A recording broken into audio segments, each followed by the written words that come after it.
नमस्कार, स्वागत है आपका सत्यहिंदी.com पर। मैं हूं नीलू व्यास और एक बार आपके साथ फिर से जुड़ रही हूं आपके पसंदीदा कार्यक्रम आज का एजेंडा को लेकर।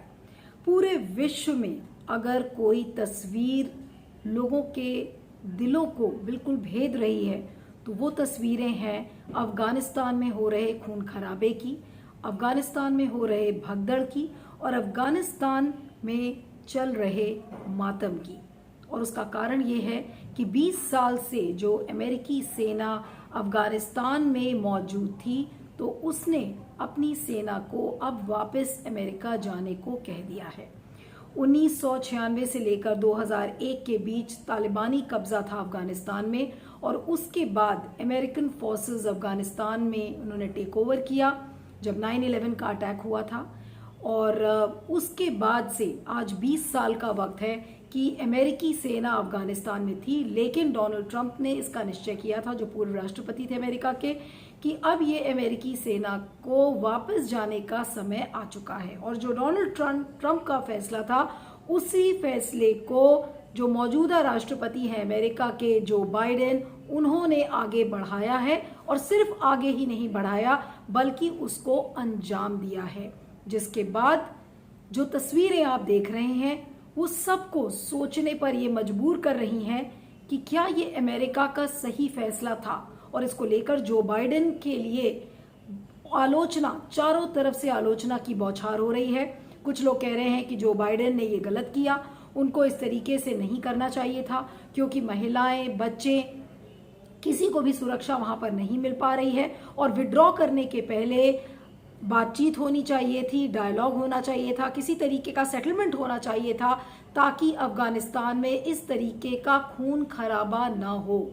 और पूरा अमेरिका ऐसा लग रहा है कि दो भागों में बढ़ गया है। कई लोग ये सोच रहे हैं कि नहीं, जो बाइडेन का ये सही फैसला था, और रिपब्लिकन्स खासकर अगर आप कहें तो बहुत सारे ऐसे रिपब्लिकन्स हैं जो बाइडेन की आलोचना भी कर रहे हैं।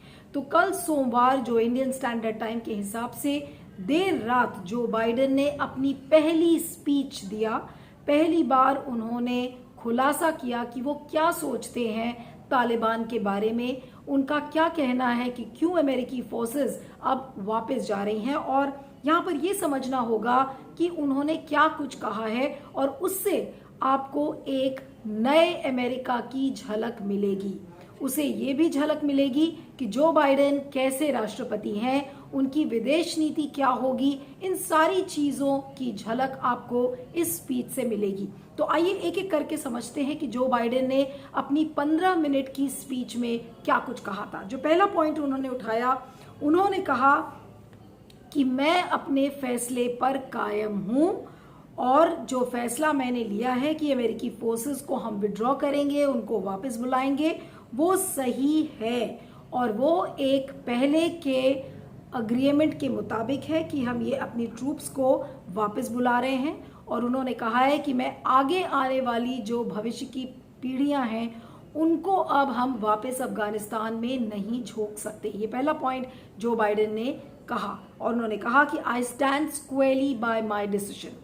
दूसरा जो उन्होंने पॉइंट बोला, उन्होंने ये भी कहा कि अब वक्त आ गया है कि जो ये सबसे लंबा युद्ध जो अमेरिका का चल रहा था उसको खत्म करने का समय आ गया है और ये अच्छा होगा कि मैं सारी आलोचना की बौछार से भीग जाऊं बजाय इसके कि ये सारी आलोचना और अगले राष्ट्रपति के ऊपर डाल दूं। इस बात को जो बाइडेन ने कहा।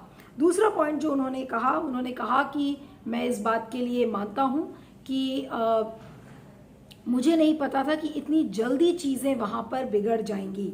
और उन्होंने कहा था कि हमने कंटिजेंसी, जो इमरजेंसी की प्लानिंग है, उसको किया था, लेकिन इतनी जल्द चीजें गिर जाएंगी इसका अंदाजा उन्होंने नहीं लगाया था। और उन्होंने साफ साफ कहा कि ये मैंने कई सालों में ये जाना है कि हम कभी भी विड्रॉ करते तो उसकी आलोचना होती। तो इसलिए उन्होंने कहा कि I learned it the hard way that there was never a good time to withdraw the US forces. उन्होंने कहा कि हम कभी भी विड्रॉ करते तो हमारी आलोचना इसी तरह से होती, इसलिए उनको इस बात का कोई मलाल नहीं है और वो अपने फैसले पर कायम है। अगला जो पॉइंट उन्होंने बोला, उन्होंने कहा कि अब मैं ये अफोर्ड नहीं कर सकता हूं कि अमेरिकी सेना अब बार बार युद्ध में मारी जाए और एक ऐसे समय में कि जब अफगानी सेना बिल्कुल लड़ने के लिए तैयार नहीं है। उनका ये कहना था कि जो वहाँ के राजनेता हैं उन्होंने बिल्कुल सरेंडर कर दिया, मिलिट्री कोलैप्स हो गई। और ऐसे में हमने 20 सालों में खरबों डॉलर्स हमने लगा दिए, लेकिन जो एक चीज अमेरिका को मलाल रहा और वो नहीं कर पाया, जो बाइडेन ने कहा, वो था भविष्य के लिए लड़ने की ताकत। वो हम अफगानियों में नहीं जगा पाए, इस बात को जो बाइडेन ने कहा है। और उन्होंने कहा है कि अब कितनी पीढ़ियों को हम मरने के लिए अफगानिस्तान में भेज देंगे। इसके अलावा जो अफगानिस्तान के राष्ट्रपति हैं अशरफ गनी, उनके बारे में भी उन्होंने कहा कि अशरफ गनी की ये गलती है कि वो अफगानिस्तान को सिविल वॉर के लिए तैयार नहीं कर पाए। उन्होंने कहा था कि मैं उनको जून में मिला था और उनसे फोन पे भी बात की थी और मैंने उनको अच्छे से ये बात समझाई थी कि विड्रॉल के बाद गृह युद्ध होने का चांस है, इसलिए आप कोई ना कोई पॉलिटिकल समझौता तालिबान के साथ कर ले। लेकिन अशरफ गनी ने इसको नहीं किया, यानी कि गलती अशरफ गनी की बताई है उन्होंने अपने स्पीच में।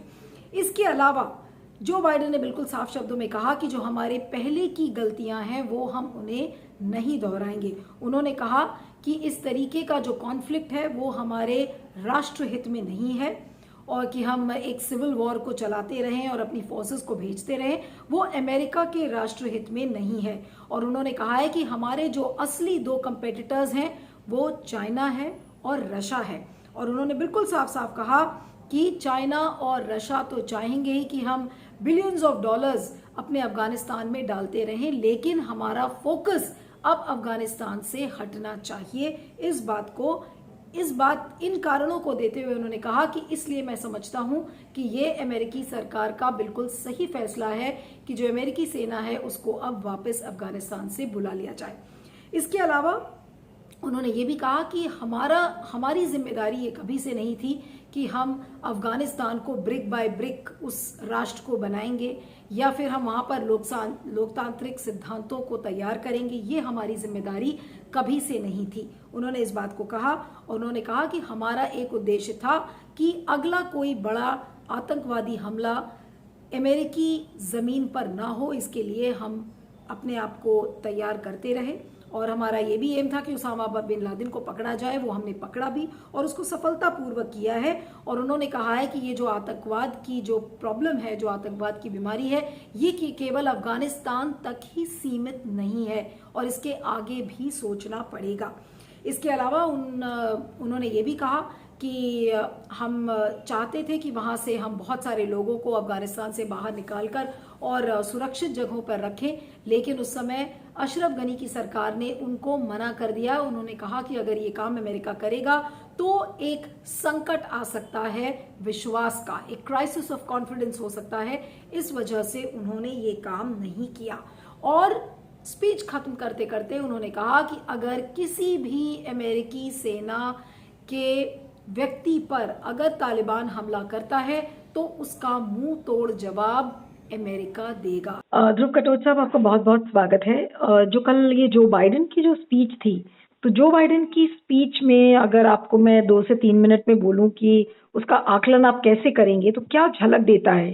क्या ये झलक देता है एक नए अमेरिका की, एक नई विदेश नीति की? इसका आकलन आप कैसे करेंगे?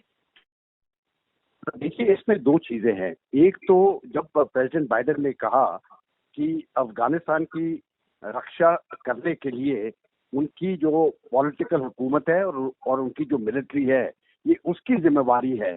इस स्टेटमेंट के साथ तो मैं पूरी तरह से सहमत हूँ, क्योंकि अल्टीमेटली जो डिफेंस की बात होती है, अगर अफगानिस्तान की रक्षा करनी है तो फिर वो अफगानी ही करेंगे और उनकी सेना और उनकी जो पॉलिटिकल एस्टैब्लिशमेंट है वो करेगी। और यहाँ पर वो इसमें बिल्कुल फेल हो गए थे। लेकिन इसमें दूसरी बात ये भी आती है कि जिस प्रकार से अमेरिका वहां से गया है, उसकी जो क्रेडिबिलिटी है, मैं समझता हूँ उसके ऊपर एक बहुत धक्का लगा हुआ है।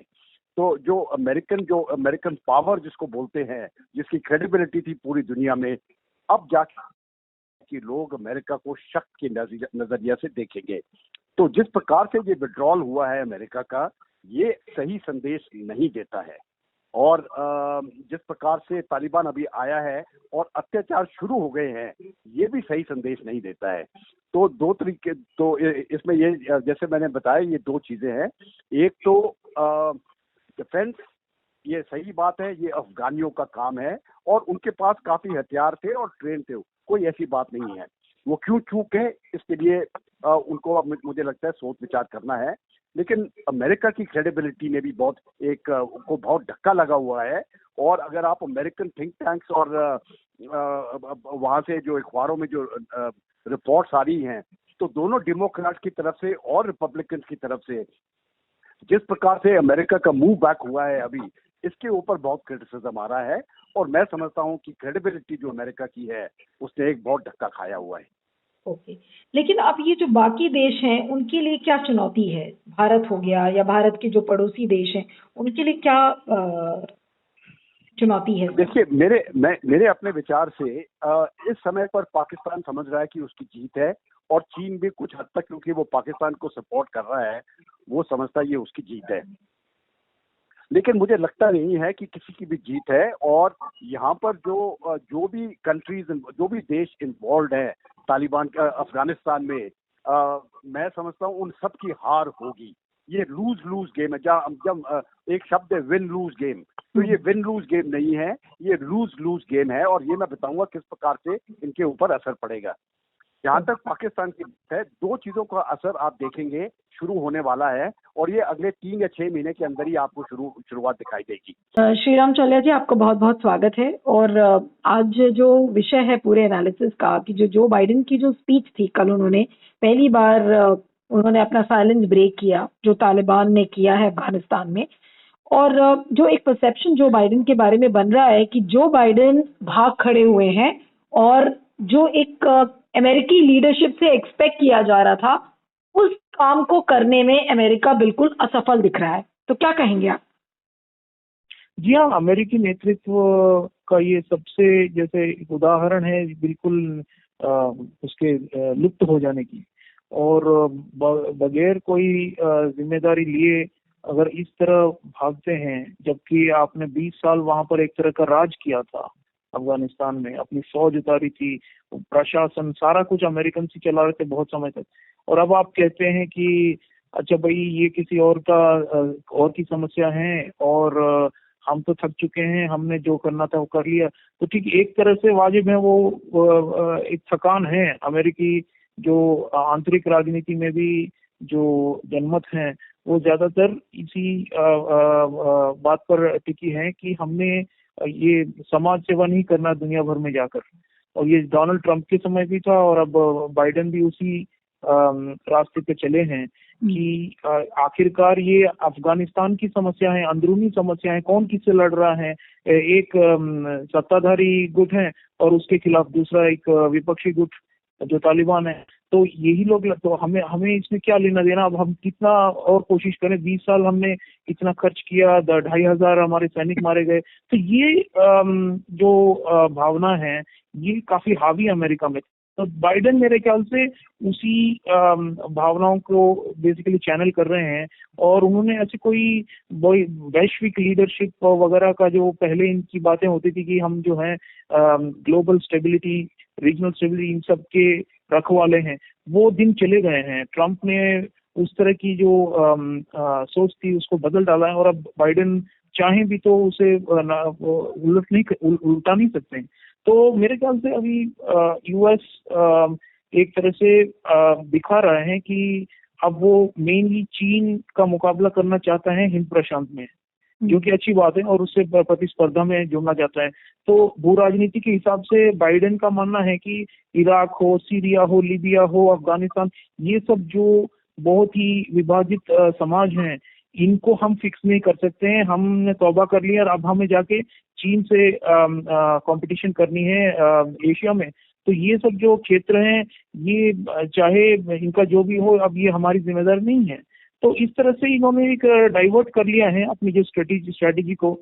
और इसकी आप दोनों पहलू देख सकते हैं, कुछ सकारात्मक भी हैं कि कुछ बदलाव हो अमेरिकन फॉरेन पॉलिसी में, और दूसरा जैसे मैंने कहा बहुत ज्यादा मायूसी और थकान भी है। अमेरिका में कि अब हम विश्व की सारे जो दायित्व हैं वो हमारे कंधों पे उठाने के हमारे अंदर वो ऊर्जा रही नहीं। तो ये 15 मिनट की स्पीच जो बाइडेन ने दी है, ये आपको एक झलक देता है कि अब अमेरिका बदल चुका है। अगर आप अभी तक ये सोच रहे थे कि अमेरिका विश्व की सबसे बड़ी लोकतांत्रिक ताकत है और वो विश्व के किसी भी देश की सुरक्षा के लिए आगे से आगे खड़ी होगी, तो आज जो बाइडेन की जो ये स्पीच थी वो इस बात का सबसे बड़ा प्रमाण है कि अब अमेरिका के लिए अमेरिका फर्स्ट, यानी कि जहां पर अमेरिका का राष्ट्रहित होगा ये वहीं पर आगे बढ़ेगा। यानी कि वो पहले वाला अमेरिका जो था, जो कि विश्व के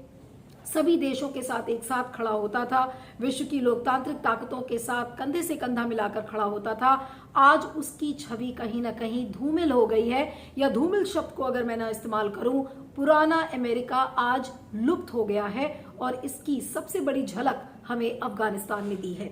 दूसरा जो एक पॉइंट मैं आपको बताना चाहती हूं कि ये बाइडेन की एक बहुत बड़ी एक शिफ्ट समझ लीजिए जो विदेश नीति की है वो है। हालांकि ये लेगेसी उन्होंने डोनाल्ड ट्रंप से ली है, डोनाल्ड ट्रंप की ये लेगेसी थी जिसको उन्होंने आगे बढ़ाया है, लेकिन ये एक ऐसी बड़ी विदेश नीति की शिफ्ट जो बाइडेन की सरकार में देखी जा रही है, जिसको लेकर उनकी पूरे विश्व में आलोचना हो रही है। क्योंकि जो अफगानिस्तान में जो इस समय जो नरसंहार है, हिंसा है, उसका चेहरा जो बाइडेन बन गए हैं और जितने भी एक्सपर्ट्स हैं, एनालिस्ट हैं, वो जो बाइडेन को इसके लिए जिम्मेदार ठहरा रहे हैं कि अगर जो बाइडेन चाहते तो इतना खून खराबा नहीं होता, इतना मातम नहीं होता, महिलाएं इतना सफर नहीं कर रही होती। तो ये एक विदेश नीति का बहुत बड़ा शिफ्ट है जो कि राष्ट्र हित के लिए जो बाइडेन ने किया है। और उन्होंने अपनी स्पीच में ये साफ कहा है कि अब अफगानिस्तान अमेरिका का फोकस नहीं है। अमेरिका के लिए दो सबसे बड़े शत्रु हैं, वो है चाइना और रशिया, और इसके इर्द गिर्द जो आतंकवादी प्रक्रियाएं हैं, आतंकवादी घटनाएं हैं, उस पर फोकस करने का समय आ गया है। और जो ये प्रांतीय युद्ध है, जो रीजनल सुरक्षा है, इसके लिए ये छोटे छोटे फोकस पॉइंट्स ये अमेरिका के अब नहीं होंगे। इस बात की झलक भी हमें जो बाइडेन की स्पीच में मिलती है। और सबसे बड़ी जो बात हमें जो बाइडेन के स्पीच में मिलती है वो ये है कि वो अपनी गलती किसी भी तरह से मानने के लिए तैयार नहीं है। उन्होंने एक जगह अपनी गलती मानी और उन्होंने कहा कि जी हाँ, हमारी गलती इतनी थी कि हम ये नहीं परख पाए कि इतनी जल्दी चीज़ें तितर बितर हो जाएंगी, इतनी जल्दी तालिबान कब्जा कर लेगा। और उन्होंने कहा कि हमने कंटिजेंसी का प्लान किया भी था अशरफ गनी के साथ, लेकिन अशरफ गनी ही इसके लिए जिम्मेदार हैं। यानी कि उन्होंने अपने कोई विफलता नहीं मानी है, अपनी तरफ से कोई कमी नहीं मानी है। उनको लग रहा है कि उन्होंने राष्ट्र हित में सबसे अच्छी चीज़ की है कि अमेरिका फर्स्ट, अमेरिका के हित के बारे में उन्होंने सोचा है और उन्होंने अपने फोकस पॉइंटर्स को पूरे विश्व के सामने रखा है कि ठीक है, आप हमारी आलोचना करते रहें, लेकिन हमारी विदेश नीति बदल चुकी है। हमारे लोग चाहे कुछ भी कहते रहें, अब हम अपने राष्ट्र हित के बारे में ही सोचेंगे। और जो बार बार ये बात कही जा रही है कि अमेरिका ने अपनी पूरी जिम्मेदारी नहीं निभाई, तो इसकी आलोचना सहने के लिए जो बाइडेन तैयार हैं। उन्होंने कहा है कि आप कुछ भी कहें, मुझे इससे कोई मतलब नहीं है, लेकिन मेरा राष्ट्र हित और जो मेरे फोकस एजेंडाज हैं वो इस समय सर्वोच्च हैं हमारे लिए। तो यानी कि अमेरिकी लोकतंत्र जो पुराना अमेरिका था आज एक नए अमेरिका में बदल गया है, जहां पर डोनाल्ड ट्रंप ने जो कुछ कदम उठाए थे उससे 2 कदम आगे चल रहे हैं जो बाइडेन। हालांकि जो बाइडेन ने अपना एक सॉफ्ट सेक्युलर चेहरा भी पेश करने की कोशिश की है, जैसे फॉर एग्जांपल उन्होंने क्लाइमेट चेंज का जो एजेंडा है उस पर कायम रहने को कहा है। तो ऐसी बहुत सारी बातें जो बाइडेन ने कही है, लेकिन ये जो अफगानिस्तान से जो बाइडेन का जो एक की जो झलक मिलती है वो एक नए अमेरिका की, नए विदेश नीति की झलक देता है, जिसकी वजह से अब क्या होगा, सबसे बड़ा डर क्या है कि रेडिकल इस्लाम जो एक कट्टरपंथी इस्लाम है, अब ये उभरेगा, पूरे विश्व में उभरेगा और जो सांप्रदायिक ताकतें हैं उनको इससे बल मिलेगा। जब एक तरफ रेडिकल इस्लाम आगे बढ़ेगा तो जो रेडिकल हिंदुत्व एलिमेंट्स हैं वो भी आगे बढ़ेंगे। इसका असर कश्मीर पर होगा, इसका असर पूरे भारत की गतिविधियों पर पड़ेगा। भारत अपनी विदेश नीति को अब कैसे देखेगा, क्योंकि अमेरिका भी उसका भारत का उतना ही बड़ा पार्टनर है।